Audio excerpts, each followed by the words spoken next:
Hello students, a very good morning to all of you. I hope you are fit and fine at your home and learning from there only. So students, today we will continue chapter number 14 from class 7, that is electric current and its effects. Before this video, I had explained you about the electric effects of electric current. ठीक है, but in this video we are going to discuss about the magnetic effect of electric current. So what do you understand by magnetic effect of electric current? When an electric current passes through a wire, जब भी कोई electric current एक wire के through pass on होता है तो the current carrying wire behaves like a magnet and produces a magnetic field around it. तो जैसे ही एक इलेक्ट्रिक करंट एक वायर के थ्रू पास ऑन होता है तो वो करंट क्या करता है, एक वायर के आसपास एक मैग्नेट की तरह बिहेव करता है और एक मैग्नेटिक फील्ड बना लेता है और इसी मैग्नेटिक फील्ड को हम बोलते हैं magnetic effect of electric current. ठीक है, यहाँ स्लाइड में भी लिखा हुआ है the conducting wire behaves like a magnet. जो कंडक्टिंग वायर होता है वो एक मैग्नेट की तरह बिहेव करता है. तो जब भी इलेक्ट्रिसिटी उस वायर के थ्रू पास होती है then hence the needle in the magnet compass gets deflected. Now a Danish scientist, एक डैनिश साइंटिस्ट थे जिनका नाम था हैंस क्रिश्चियन ऑरस्टेड. वॉज पहले पर्सन थे जिन्होंने नोटिस किया था कंपस निडल का डिफ्लेक्शन.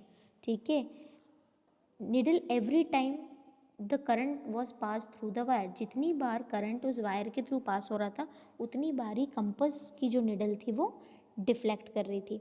अब इसको देखने के लिए factors on which magnetic effect of electric current depends, ऐसे कौन कौन से फैक्टर्स होते हैं जिसमें मैग्नेटिक इफेक्ट जो होता है इलेक्ट्रिक करंट का डिपेंड करता है. First, it is directly proportional to the numbers of turns in the coil. उस एक टर्न्स में मीन्स उस कॉइल में कितने नंबर ऑफ टर्न्स हैं, करंट उससे डायरेक्टली प्रोपोर्शनल होता है. Second, current is directly proportional to the amount of current. कितना करंट जनरेट हो रहा है, जितना ज़्यादा करंट जनरेट होगा उतनी ही ज़्यादा मैग्नेटिक फील्ड यानी मैग्नेटिक इफेक्ट होगा. Now before starting with the electromagnet बताने से पहले मैं आपको एक एक्टिविटी एक्सप्लेन करना चाहती हूँ to show the magnetic effect of electric current. हमें कैसे पता चलेगा कि इलेक्ट्रिक करंट एक मैग्नेटिक इफेक्ट दे रहा है.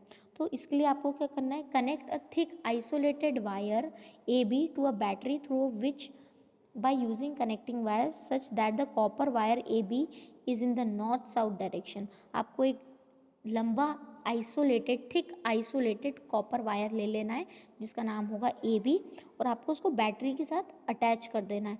बैटरी के साथ आप कैसे अटैच करोगे कि जो ए बी वाला पोर्शन है वो हमेशा नॉर्थ या साउथ डायरेक्शन में रखा हो.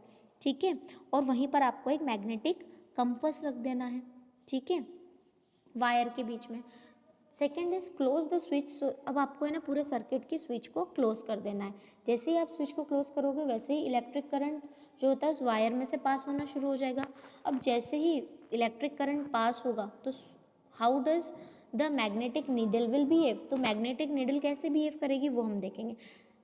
ठीक है, तो जब वहाँ पे करंट पास हो रहा होगा when the current is pass through the wire, तो निडल अपने आप डिफ्लेक्ट होने लगेगी, हिलने लगेगी उसकी ओरिजिनल पोजीशन से and points in another direction, और आपको एक दूसरे डायरेक्शन में पॉइंट करेगी.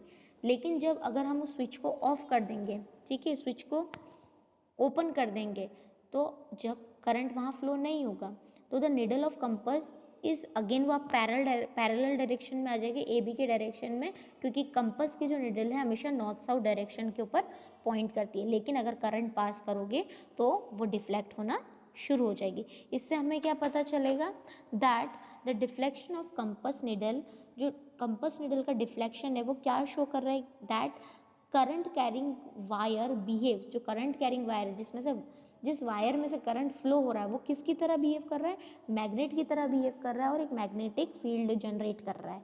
The current carrying wire like other magnets attracts. Current carrying wire भी क्या करेगा, अट्रैक्ट करेगा या रिपेल करेगा दूसरे मैग्नेट्स को, जैसे कि कंपस निडल करेगी. Okay, the next topic is electromagnet. अब व्हाट इज इलेक्ट्रोमैग्नेट, ये हम पहले एक एक्टिविटी से पढ़ेंगे कि इलेक्ट्रोमैग्नेट होता क्या है. ठीक है, when an wind an insulated copper wire around an iron nail आपको क्या करना है कि आपको एक आइसोलेटेड कॉपर का वायर लेना है और उसको उसके आसपास आयरन नेल्स लगा देनी so that it forms a coil.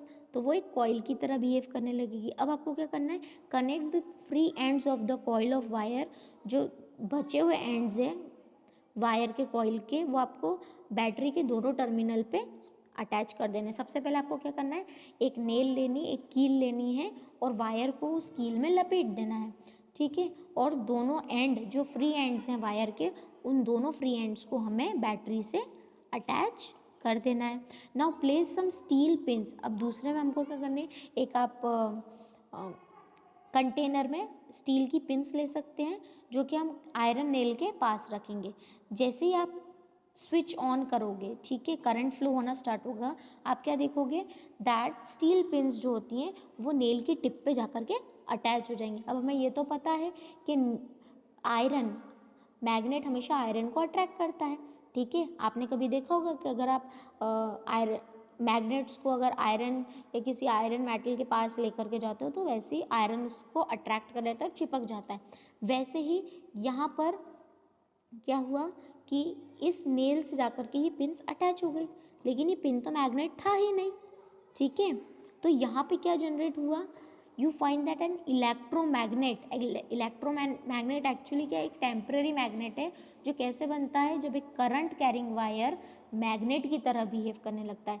Current carrying wire हमारे पास था कॉपर वायर, वो किसकी तरह बिहेव कर रहा है, अब वो कर रहा है मैग्नेट की तरह बिहेव, ठीक है। तो मैं आपको एक बार फिर बताती हूँ, एन इलेक्ट्रोमैग्नेट एक ऐसा मैग्नेट है जिसमें कॉइल्स होती हैं, इंसुलेटेड वायर्स होते हैं, कॉपर वायर होता है, ठीक है, जो एक सॉफ्ट आयरन रॉड यानी नेल के ऊपर अटैच्ड होता है, ठीक है।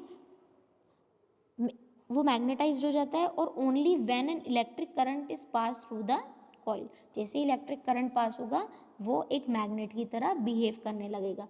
Now magnetism of an electromagnet last only till a current passes through it. जितनी देर करंट चलेगा उतनी देर वो इलेक्ट्रोमैग्नेट की तरह बिहेव करेगा। नाउ स्ट्रेंथ, स्ट्रेंथ किस पे डिपेंड करती है इलेक्ट्रोमैग्नेट की, ठीक है, दो चीज़ों पर, ठीक है। Increasing the number of turns, अभी मैंने आपको इस यहाँ पर बताया था किस चीज़ पे डिपेंड करेगा, number of turns of the coils, कितनी ज़्यादा आप कॉइल्स बना रहे हो, और दूसरा amount of current passes through the coil. Next is the advantages of electromagnets over permanent magnets. ऐसे क्या एडवांटेजेस है इलेक्ट्रोमैग्नेट्स के, सबसे पहले क्या होगा, magnetism of electromagnet can be switched on end of. आप परमानेंट मैग्नेट का मैग्नेटिज्म खत्म नहीं कर सकते हो, लेकिन आप इलेक्ट्रोमैग्नेट को जब चाहो तब उसे ऑन कर सकते हो, जब चाहो उसे ऑफ कर सकते हो, आपकी मर्जी है, ठीक है, वो जो कि पॉसिबल नहीं है परमानेंट मैग्नेट में। दूसरा क्या एडवांटेजेस है, इलेक्ट्रोमैग्नेट्स जो होते हैं वो स्ट्रॉन्गर होते हैं as compare to the permanent magnets.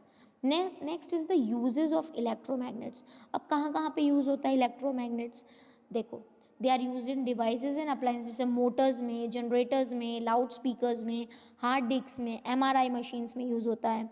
फिर they are used in magnetic levitation by which an object is suspended with no support other than the magnetic field.